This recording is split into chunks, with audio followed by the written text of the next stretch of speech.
follow to achieve success. As times go by, many of us begin to make compromises on what we really believe in. We all need a guiding light, and that guiding light should be our ethics and values. Let me assure you from my many years of experience in big successful organizations that success achieved unethically or by unfair means will not last, is transient, and will eventually bring your own downfall sooner rather than later. Do not therefore get on a tiger from which you cannot dismount without being eaten. Be flexible, but never compromise is my favorite mantra. There is a very thin line of difference between flexibility and compromise. Flexibility you need to adjust to circumstances, to changes in environment, to changes in other aspects, but compromise relates to your own core values, beliefs, and character. That you cannot compromise. So I only hope that you appreciate the difference between flexibility and compromise. I am a firm believer in a strong value system, and I have worked in a 130-year-old company called Robert Bosch Limited, whose value systems are renowned world over.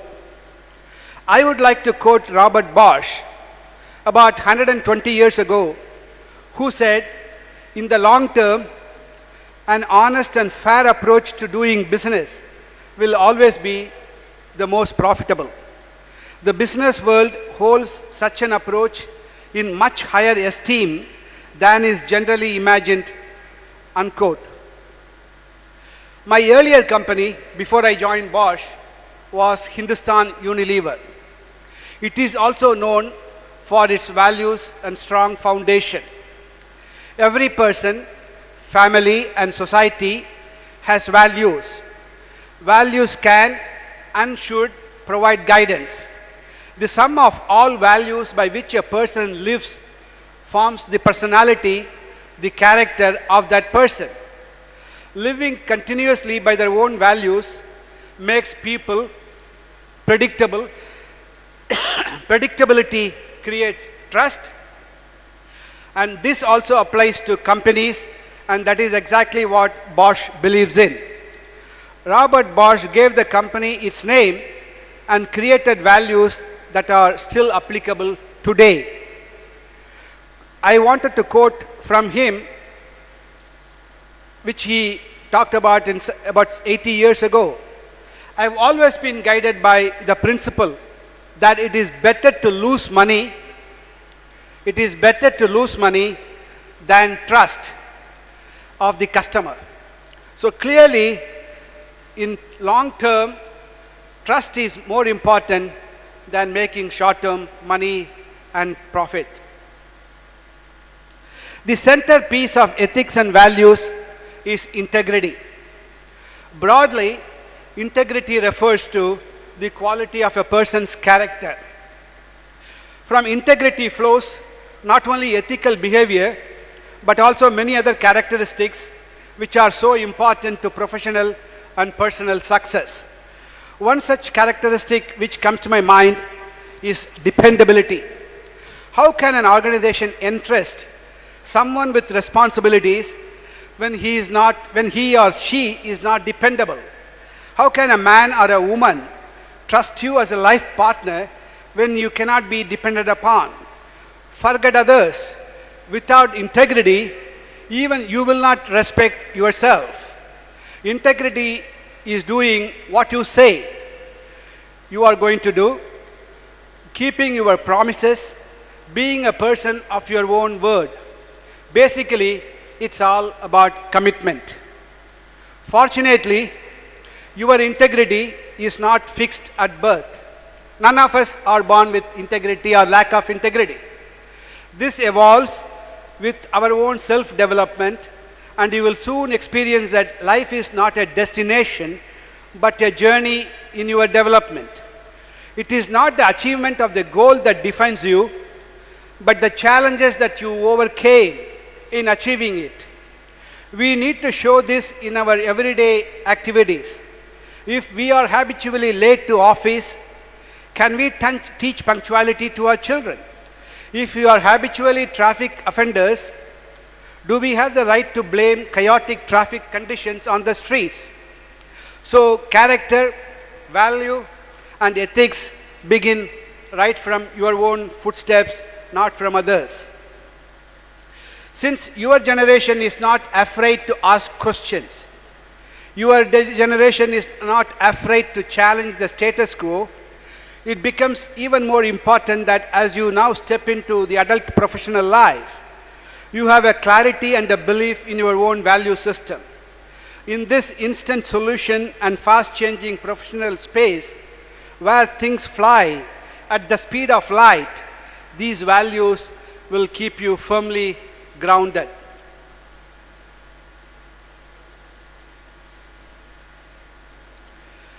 Will you be remembered for the personal success you achieved, or you want to be remembered for the legacy that you leave behind?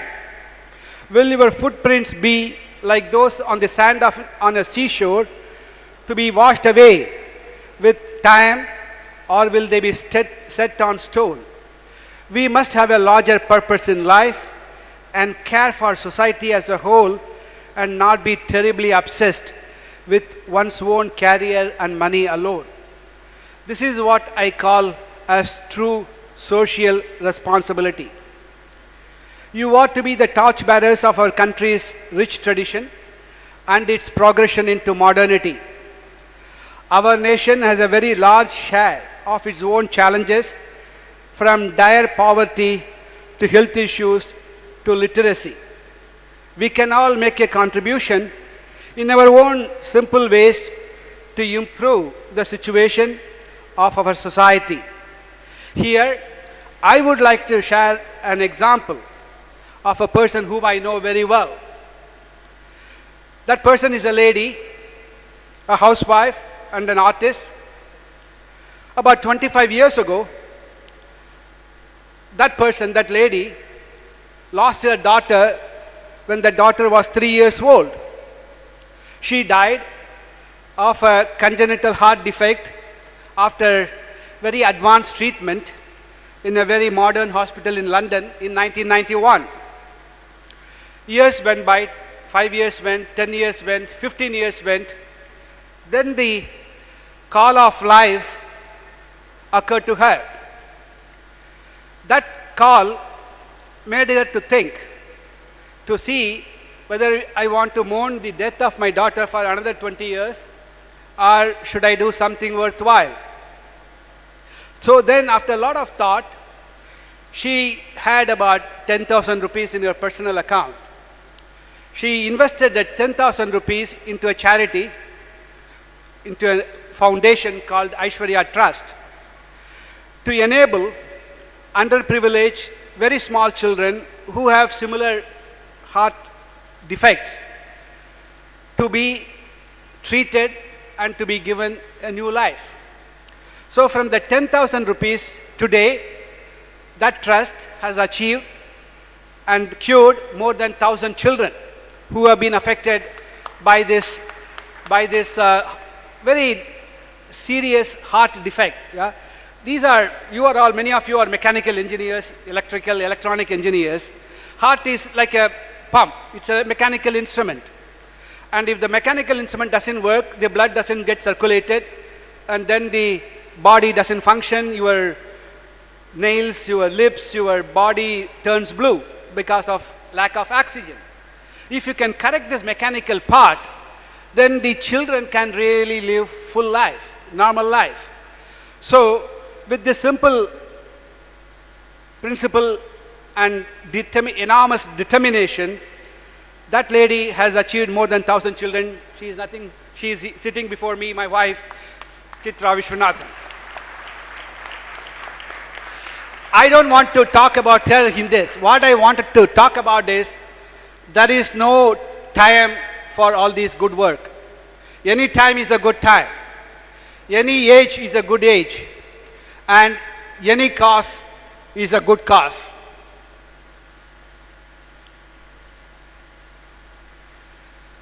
The other point I wanted to make is that this country needs enormous contribution from all of us.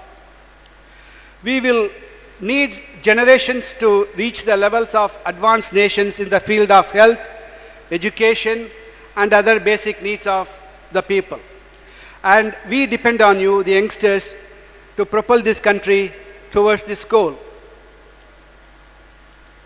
I can understand you are all eager to go out to explore and conquer the world. In the enthusiasm to reach new milestones fast and to achieve quick successes, and one tends to get obsessed with short-term results without realizing many a times that you are sacrificing your long-term prospects. One example, that of frequent job hopping, will probably move you up the corporate ladder fast initially, but will eventually see you stagnating as you build up a reputation of not being loyal to a person whom the organization can groom for long-term prospects. It is important, therefore, to have a strategic orientation and a long-term outlook. In conclusion, I hope you will see the common thread across the three topics that I touched upon. You will make your own choices and inferences on these topics as you go along in your life. Just as iron has to be heated to red-hot temperature before it can be forged into something useful, so also you will have to undergo many experiences. This will enable you to draw appropriate lessons for the future challenges. I have no doubt you will face the challenges successfully and will convert your knowledge, your skills, your know-how, and your dreams into action. Johann von Goethe said, knowing is not enough. We must apply. Therefore, knowledge is not enough, but application of that knowledge is critical. Similarly, willing is not enough. We must do.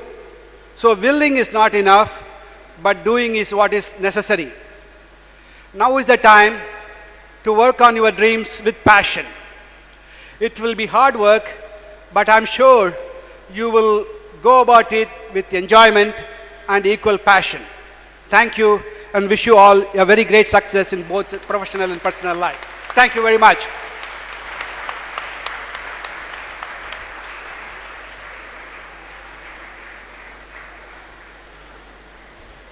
Let me formally thank the chief guest, Sri Vishwanathan, for the inspiring address. Request you to put your hands together, give him your appreciation.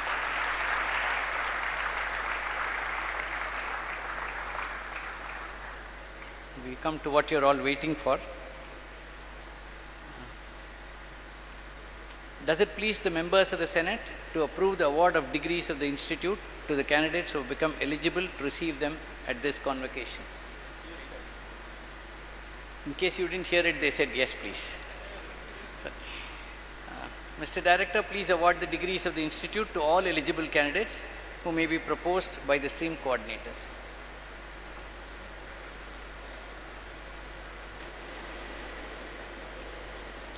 Sir, I propose that candidates be awarded the degrees of the Institute at this convocation. I also propose that 103 candidates be awarded the degrees in person and the rest in absentia. By the authority vested in me as the Chairman of the Senate and the Director of the Institute, I shall award the degrees to all the candidates presented by the stream coordinators. Stream coordinators, please present all the candidates who have become eligible for the award of the degrees of the Institute and who are receiving them in person. Degree, Doctor of Philosophy, Branch Computer Engineering, Asen.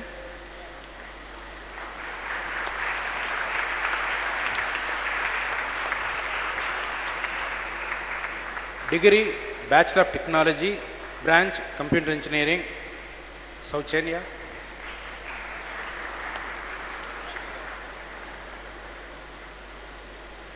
Deepanshu Gautam.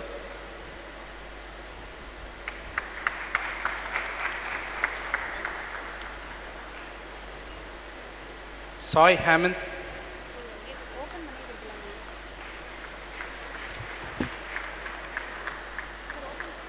Venkat Shiva,